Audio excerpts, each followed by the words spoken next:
Hi, Alan Shimel, DevOps.com, here from in Las Vegas from IBM's InterConnect show. Happy to be joined by Sanjay Chandru. And Sanjay, you own? I own DevOps for Enterprise Systems. I own the offering management and strategy For IBM. for IBM. And in that, you're working with a lot of the zSystem. That's right. That's my primary focus, is really looking at DevOps for zSystems. Fantastic. And, you know, we've been lucky enough, Sanjay, we speak to Rosalind pretty often at DevOps.com, Rosalind Radcliffe, distinguished engineer at IBM, and she keeps us up to date. But there's been some news here at InterConnect on zSystems and DevOps. Yeah, absolutely. We're doing a lot of new, I'd say, innovations, if you will, around DevOps.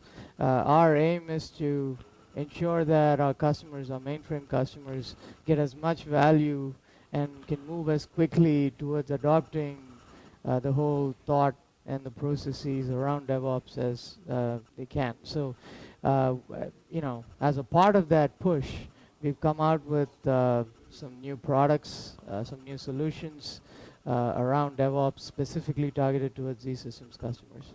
Fantastic. Were they announced here at the show or prior to? Yes, well, we did have a couple of them announced here at the show. There's a product named Application Delivery Intelligence. And really the thought around this is, you know, you need to know where you are if you want to make more improvements and see that you're actually making progress, you know, as you embark on this DevOps journey. Sure. So as part of that, the first iteration of this product is going to focus on testing and test optimization. So, for example, you know, we have a lot of manual testing going on right now on the mainframe side of the house.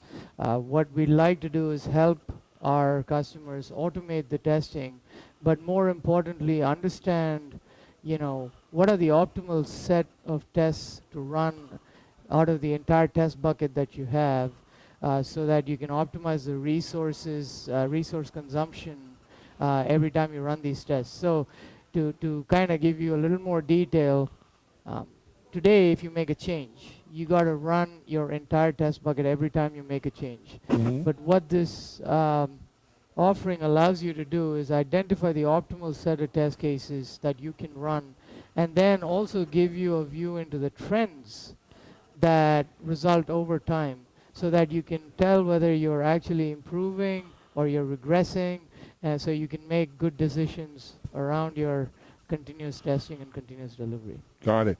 You know, Sanjay, that's a theme that I'm starting to hear. This is the second day of the show.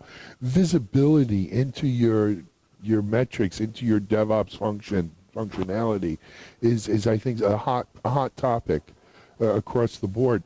Listening to you talk about insight, though, and making better decisions, I can't help but think about Watson and that type of that's cognitive. That's actually a great point, because we call it cognitive intelligence. And the reason we call it cognitive intelligence is because eventually we want to be able to provide you with really meaningful insights, not only around testing, but around the overall DevOps lifecycle itself, so that you know exactly where you are at any given point in time, but you also know that, you know, here's where I need to head and here's how I can get there. And so we want to make recommendations that will allow you to make these decisions in an easier fashion. Sure. And that will eventually, you know, focus in on the cognitive piece of it. Absolutely. So it sounds like this is the beginning of yet another chapter in that's DevOps exactly and right. zSystems. And in fact, you know, this is, I think, the most critical piece of the puzzle, because the minute, you know, information is always good. The more information you have, the better decisions you make. Yes. And so this is aimed towards getting you that information so you can make good decisions. Fantastic. Any other highlights you could share with us from the group? Well, we have a lot of new stuff that we're looking at.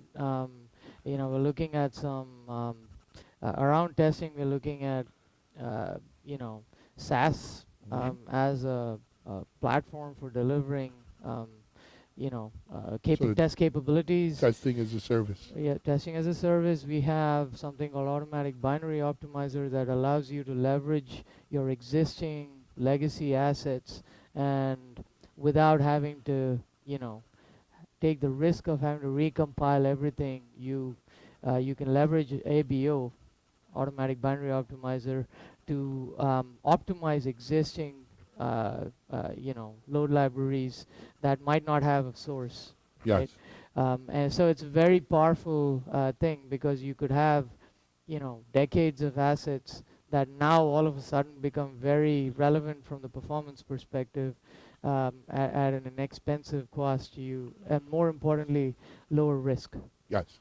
Well, and this also gets into the whole idea of multi-speed IT, and whether you want to call it that or bimodal or what have you, but some of these older legacy systems are very important to the equation, and it's one thing IBM's done really well is kind of integrating all of this together into a great working model. Yeah, absolutely. And in fact, multi-speed IT, I think there's lots of talk about bimodal and multi-speed, but the reality of the situation is you need stability and you need to reduce risk.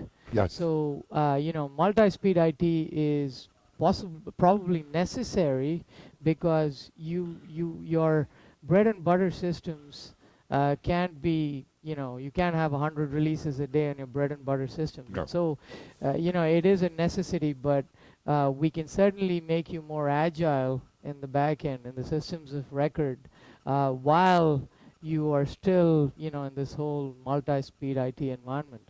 So it's not necessarily a bad thing at all to have multi-speed IT, but at the same time, you can certainly be agile in the back end. And we could all be more agile. Sanjay, thank you so much for appearing with us on DevOps.com at InterConnect here in Las Vegas. Absolutely. And we look forward to hearing more about your group's new products and directions on DevOps.com. Yeah, happy to be here. It's an exciting time. So Yes, it is. enjoy InterConnect. Thank you. This is Alan Shimel for DevOps.com from IBM InterConnect 2016.